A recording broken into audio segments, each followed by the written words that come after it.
प्यारी YouTube family, सबको सुबह की राधे राधे। आज सफाई से शुरुआत हो रही है और ये नीचे वाला रूम है। नीचे आ गई हूँ मैंने कहा चलो सबसे पहले नीचे सफाई शुरू करते हैं।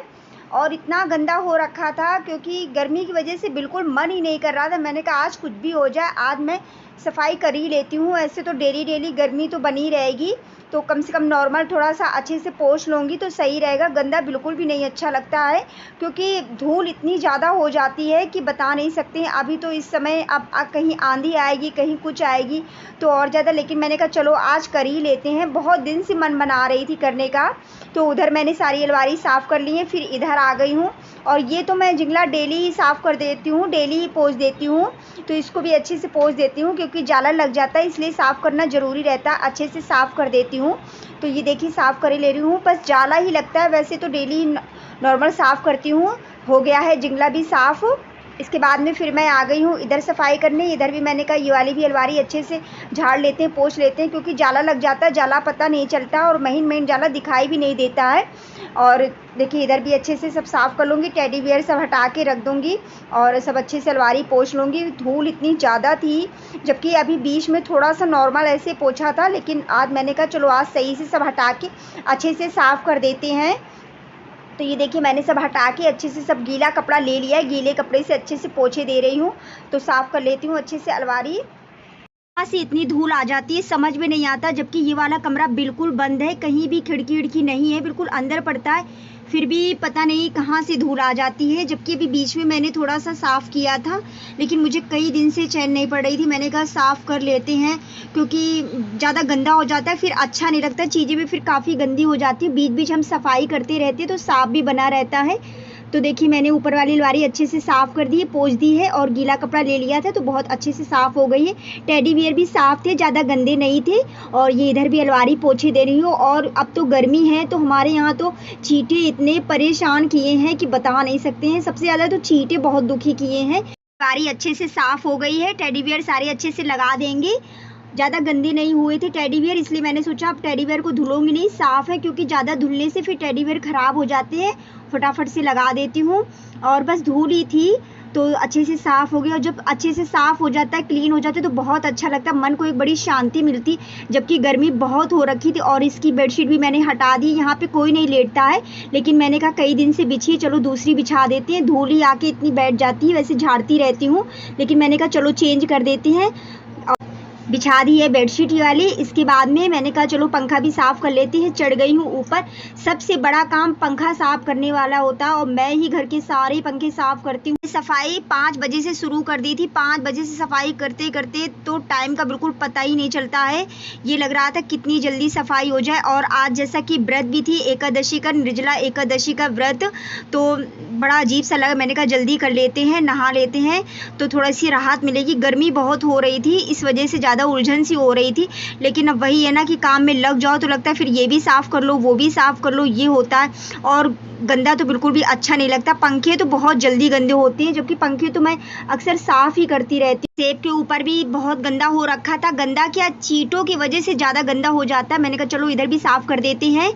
हो गया है साफ़। फिर थोड़ा सा इधर जाला वाला लग रहा था तो मैंने कहा चलो इधर भी अच्छे साफ़ करते थे। घड़ी भी पोंछ देते हैं। घड़ी भी पोंछ के टांग दी है। नीचे रूम की सारी सफाई हो गई थी, ऊपर आ गई हूँ। ऊपर भी सब साफ़ करना है, सब पोंछना है अच्छे से। और ये भी पंखा बहुत गंदा हो रखा था, मैंने कहा चलो इसको भी साफ़ कर देते हैं अच्छे से।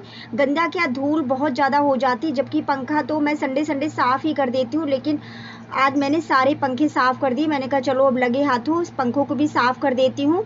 और डर बहुत लगता है पंखों को साफ़ करने में, लेकिन क्या करें, मेरे अलावा कोई नहीं कर सकता है। मुझे ही जो करना रहता है साफ़ सफाई वाला काम, तो मैं ही करती हूँ। और वही हाल है ना, चाहे जितना भी हम घर के लिए कर लें, कुछ भी कर लें, लेकिन किसी को कुछ नहीं, हम लोगों का काम कुछ नहीं दिखता है।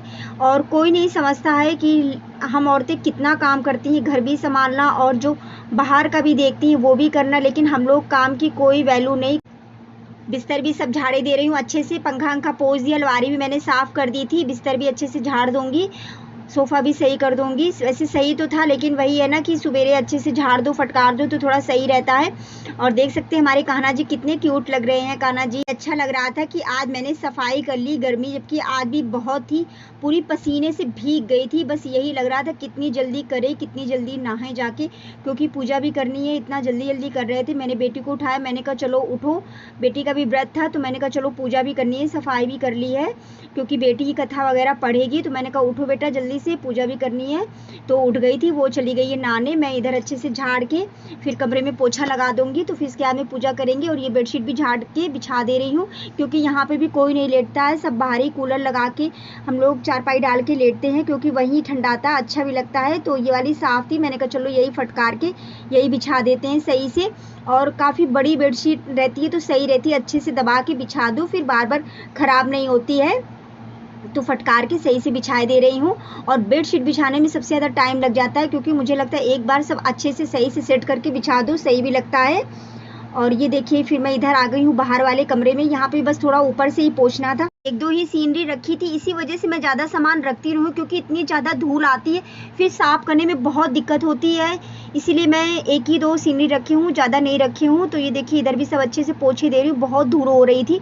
सीनरी भी मैंने अच्छे से साफ़ कर ली है, ये पोंछ के इसके बाद में सीनरी रख दूँगी। सीनरी में बहुत धूल हो रखी थी, फिर मैंने उसको अच्छे से खोला, सब पूरी अच्छे से साफ़ की, साफ़ हो गई अलमारी। बेटी और मैं हम लोग सुन रहे हैं कथा, बेटी पढ़ रही है, मैं सुन रही हूँ। आप सब लोग भी आ जाइए एकादशी की कथा सुनने। तो आज है निर्जला एकादशी, निर्जला एकादशी की बहुत बहुत बधाई। आप सब लोग भी आरती ले लीजिए, दर्शन कर लीजिए, मिल लीजिए कान्हा से, लाडो रानी से, राधा रानी से। राधे राधे, राधे राधे बोलो कान्हा। पूजा करने के बाद में आ गई हूँ रसोई में, कद्दू काट लिया है, मिर्च कट कर ली है, कद्दू की सब्जी बनाने जा रही हूँ। कढ़ाई रख दिया, तेल भी गर्म हो गया है, डाल दिया है जीरा, हरी मिर्च डाल दूँगी, इसके बाद में डाल दूँगी कद्दू। समझ में नहीं आता डेली डेली क्या बनाओ, बनाने की सच में बड़ी टेंशन रहती है। और डाल दिया है कद्दू। ये कोई नहीं करेगा कि बता दे सुबह शाम क्या खाने में बनेगा। सच में अगर ये कोई बता दे तो हम लोग को बहुत आराम हो जाए। मुझे तो बस इसी की टेंशन रहती, क्या बनेगा क्या बनेगा। और गर्मियों में तो बिल्कुल भी इच्छा नहीं करती है, समझ में नहीं आता क्या बनाओ क्या नहीं। अच्छे से मिक्स कर लूँगी सब्जी को और झाँप के रख दूँगी। कद्दू की सब्ज़ी बहुत टेस्टी बनती है, अच्छी भी लगती है कद्दू की सब्ज़ी। छौंक दी है सब्ज़ी मैंने, अब इसमें प्लेट झाँप के रख दूँगी। और ये देखिए आ गई हूँ मैं चाय छानने। भैया चाय मांग रहा था, कहना मम्मा चाय दे दो। मैंने कहा चलो ठीक है लाते हैं चाय। चाय लेके आते हैं भैया को चाय और मैं मेरी बेटी। तो आज हम लोग निर्जला एकादशी व्रत हैं। देखिए पसीना कितना, बहुत ज़्यादा गर्मी हो रही थी। भैया को चाय दे आऊँगी, इसके बाद में लगाने लगी हूँ आटा। मैंने कहा आटा भी लगा के रख देते हैं, जब तक सब्जी बनेगी आटा भी लगा के रख देंगे, तब तक थोड़ी देर के लिए हो जाएगा। और बहुत थोड़ा सा आटा गूंदा है, ज़्यादा नहीं आटा गूंदा, इसलिए एक ही हाथ से अच्छे से गूंद लूँगी, क्योंकि ज़्यादा नहीं है, भैया और पति जी का ही खाना बनेगा। आटा भी लगा लिया है, इसके बाद में बनाने लगी हूँ रोटियाँ। और आज मेरी रसोई की लाइट ख़राब हो गई थी, तो बहुत दिक्कत हो रही थी, क्योंकि खिड़की खोल दो तो फिर सही से मोबाइल में नहीं समझ में आता है, आप लोगों को नहीं समझ में आ रहा होगा, तो इसके लिए सॉरी आप लोगों से। आज थोड़ी लाइट गड़बड़ हो गई है। लगा दिया है पति जी का खाना, तो खाना दे के आते हैं। आप लोग भी आ जाइए। ये देखिए रोटियां बना रही हूँ, फुली फुली सी रोटियां। आ जाइए आप सब लोग भी गर्मा गर्म रोटियां खाने। एक हाथ से फ़ोन पकड़ी हूँ, आप लोगों को दिखा रही थी। फिर इसके बाद में आ गई हूँ मैं बर्तन धुलने। खाना भी बना लिया था, क्योंकि बहुत थोड़ी सी रोटी बनाई थी, बर्तन भी धुल लेती हूँ। देख सकते हैं कितना अंधेरा लग रहा है। मैंने भैया से बोला भैया पहले लाइट सही करो, जबकि खिड़की खुली फिर भी यहाँ बहुत अंधेरा लगता है। रसोई में बिना लाइट के काम नहीं चलता है। आज तारीख है 18, दिन है मंगलवार। मंगलवार का ब्लॉग आपको बुधवार को मिलेगा। बर्तन भी धुल चुके हैं। बर्तन धुलने के बाद में सिंक को भी अच्छे से साफ़ कर देंगे, क्योंकि ये भी साफ़ करना ज़रूरी रहता है और साफ़ भी रहती है। अगर हम हाथ का ही हाथ साफ़ कर देते हैं तो अच्छी भी रहती है। मेरे छोटे प्यारे भाई बहनों को ढेर सारा प्यार, बड़ों को चरण स्पर्श। आज का ब्लॉग यहीं तक का था। मिलते हैं कल एक नए ब्लॉग के साथ में। अपना साथ, अपना सपोर्ट, अपना प्यार बनाए रखिएगा। वीडियो को फुल वॉच कीजिएगा। राधे राधे।